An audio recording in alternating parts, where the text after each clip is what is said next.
Imagine earning $100,000 a year, but still feeling broke every single month. It sounds impossible, but this is the reality for millions of Americans.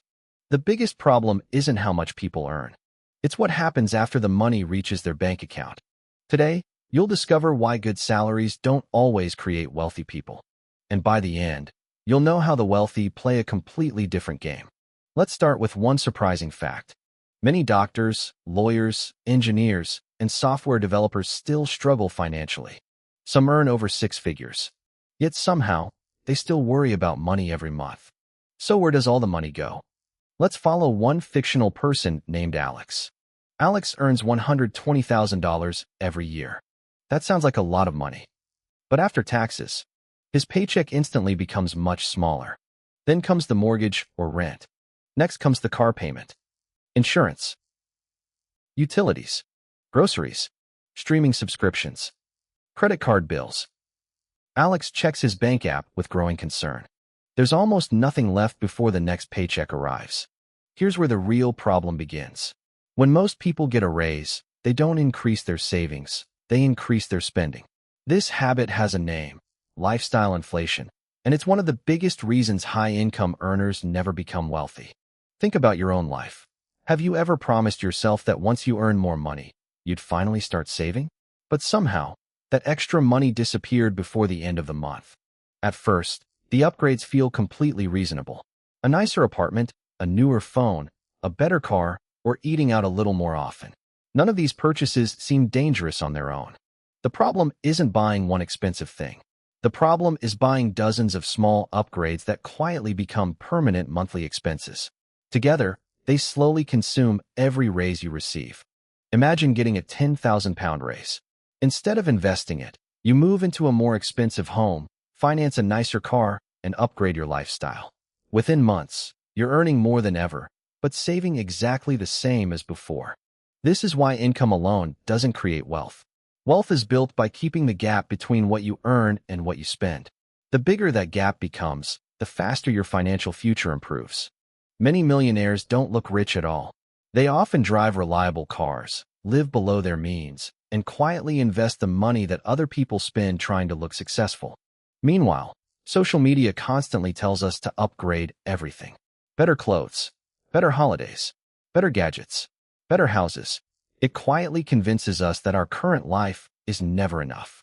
But remember this: social media usually shows the highlight reel, not the debt, the loans, the stress, or the financial pressure hiding behind those perfect photos.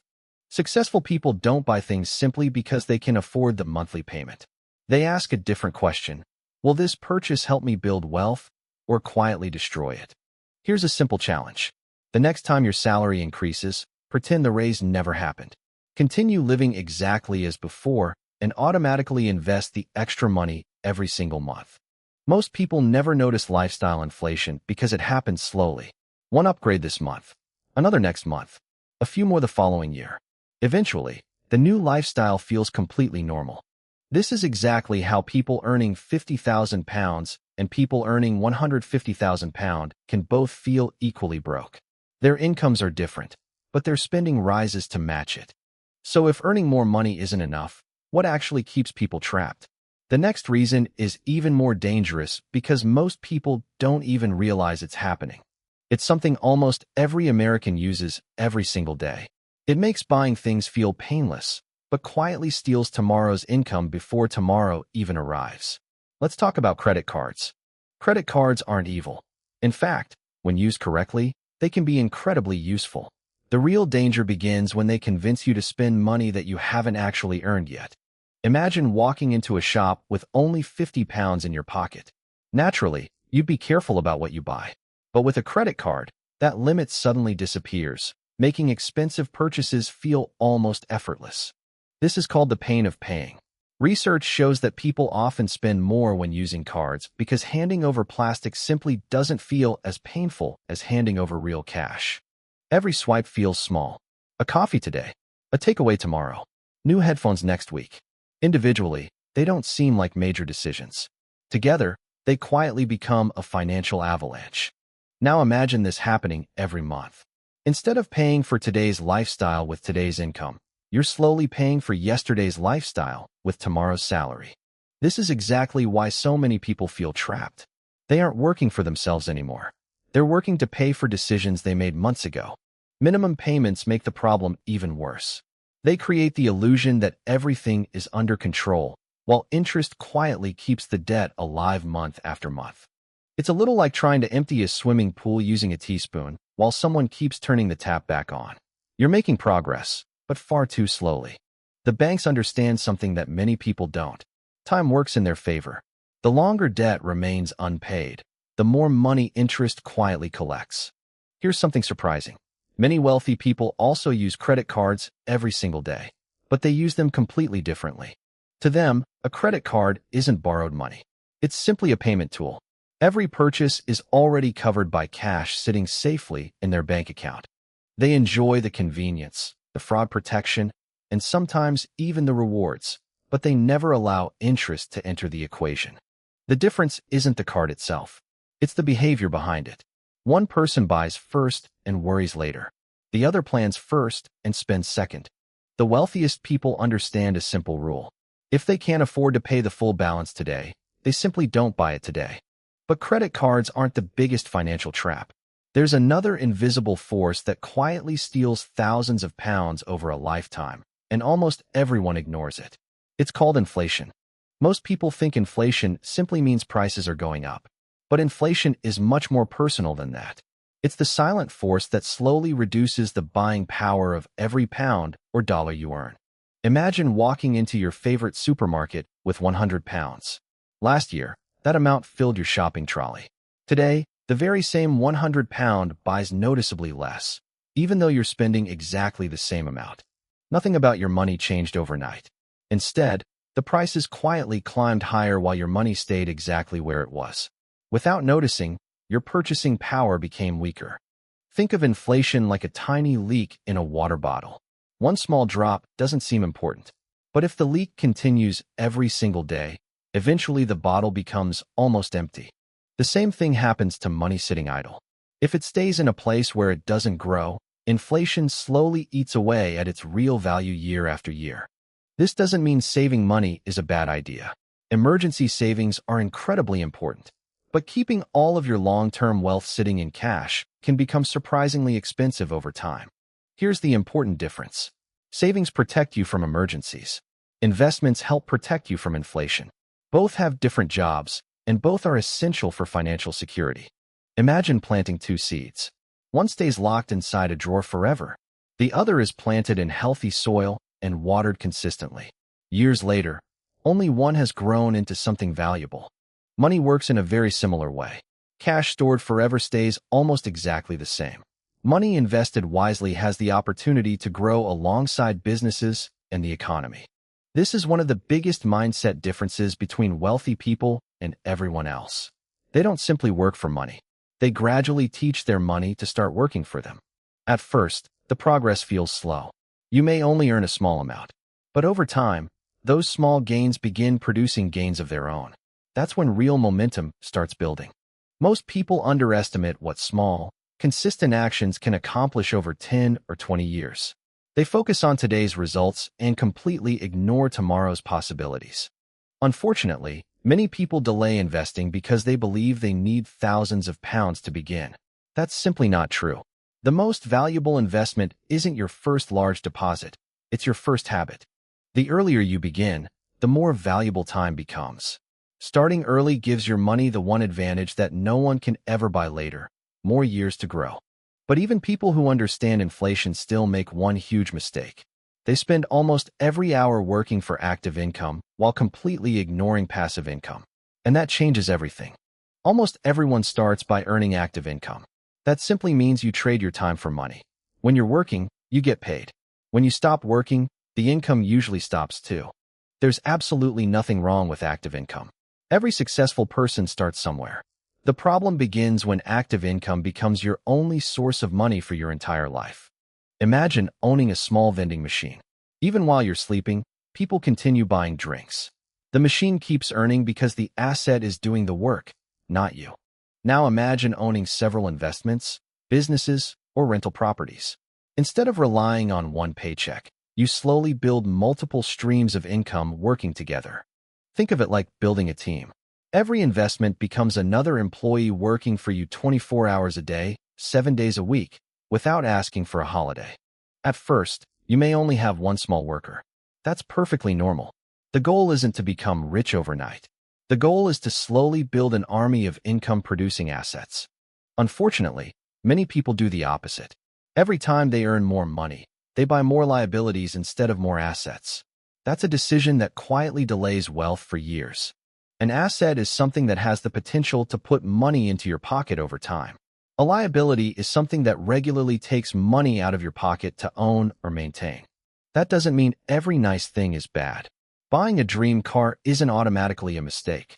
The important question is whether your assets can comfortably support your lifestyle first. Wealthy people often delay rewards. Instead of asking, "What can I buy today?" they ask, "What can I build today that pays for everything tomorrow?" This simple mindset shift changes everything. Instead of spending every pound that arrives, you give each pound a specific job before it even reaches your wallet. Imagine every pound asking you a question. Should I disappear forever? Or should I go out and bring back more friends? That's exactly how investors begin thinking. Over time, your investments begin producing income. That income can buy even more investments. Eventually, your money starts creating more money almost automatically. This isn't magic. It isn't luck. And it isn't reserved for millionaires. It's simply the result of consistent decisions repeated month after month and year after year. But there's still one habit that quietly destroys even the best financial plans. It's so common that millions of people do it every single day without thinking twice. It's called emotional spending. Here's something most people never realize. Many purchases aren't driven by logic. They're driven by emotion. We don't always buy things because we need them. We often buy them because we want to feel better. Have you ever had a difficult day at work and thought, "I deserve a little treat"? Maybe it's a new gadget, takeaway food, or online shopping. It feels harmless because it promises instant comfort. The interesting part is that buying something new releases a small burst of dopamine, the brain chemical linked to pleasure and reward. For a short moment, you genuinely feel happier. But that feeling doesn't last very long. Within hours or days, the excitement fades and your normal emotions return. The money is gone, but the happiness disappears too. Psychologists call this the hedonic treadmill. We quickly get used to new things, so our brain starts searching for the next purchase that promises another temporary boost. Companies understand this extremely well. That's why stores use countdown timers, limited time offers, and words like "only today" or "almost sold out." They're designed to trigger emotion before logic. The goal isn't just to sell you a product. It's to convince you that waiting feels more painful than buying. That's why impulse purchases happen so quickly. One of the simplest ways to fight emotional spending is surprisingly effective. Create a 24-hour rule. If you still want the item tomorrow, then think about buying it. Something amazing usually happens. After sleeping on the decision, many purchases suddenly don't seem nearly as important. The emotional excitement quietly disappears. Another helpful trick is asking yourself one simple question. Will I still be happy that I bought this 1 year from now? That single question filters out countless unnecessary purchases. Wealthy people experience the same emotions as everyone else. The difference is that they build systems that protect them from making expensive emotional decisions in the moment. Instead of relying on willpower every single day, they automate good financial habits. Their money moves into savings and investments before they even have a chance to spend it. That's an important lesson. Discipline is helpful, but smart systems are even better. Systems continue working even on the days when motivation disappears. Imagine two people earning exactly the same salary. One depends on motivation. The other depends on a proven system. After 10 years, their financial lives can look completely different. So far, we've uncovered spending traps, debt, inflation, and emotional decisions. But there's one final habit that separates people who stay broke from people who quietly build lasting wealth. It's the habit of consistency. Most people believe building wealth requires one brilliant investment or one lucky opportunity. In reality, wealth is usually built through hundreds of small, boring decisions repeated consistently over many years. Imagine saving just a small amount every month. At first, the progress looks almost invisible. That's why many people quit too early. They expect dramatic results from a process that naturally starts slowly. Then something remarkable begins to happen. The money you've already invested starts earning returns, and those returns begin earning returns of their own. This is the power of compound growth. Think of it like rolling a snowball down a hill. In the beginning, it's small and easy to ignore. But as it keeps rolling, it becomes larger, heavier, and much more powerful. This is why time is often more valuable than earning a slightly higher salary. Someone who starts investing early can sometimes build more wealth than someone who earns more but starts much later. The biggest mistake isn't starting with a small amount. The biggest mistake is waiting for the perfect moment. Perfect moments rarely arrive. Progress begins the day you start. Every wealthy person was once a beginner. They didn't know everything. They simply took the first step, kept learning, and stayed consistent long enough to see results. Financial freedom isn't built in one exciting weekend. It's built quietly, often without anyone noticing, while ordinary people continue making extraordinary decisions behind the scenes. One day, people may look at your success and call you lucky. What they won't see are the hundreds of smart decisions you made when nobody was watching. Now that you know how wealth is really built, let's bring everything together into one simple financial blueprint that almost anyone can follow. Let's put everything we've learned into one simple financial blueprint. It doesn't require a six-figure salary, a perfect economy, or winning the lottery. It simply requires consistency and patience. Step 1. Earn. Continue improving your skills because increasing your income gives you more opportunities.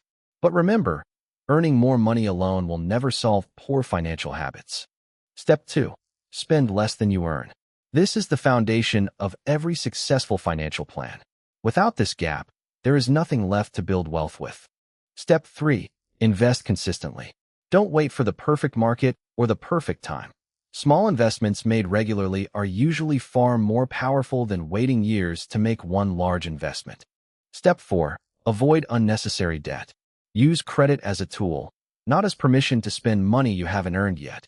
Your future income should build your dreams, not pay for yesterday's impulse purchases.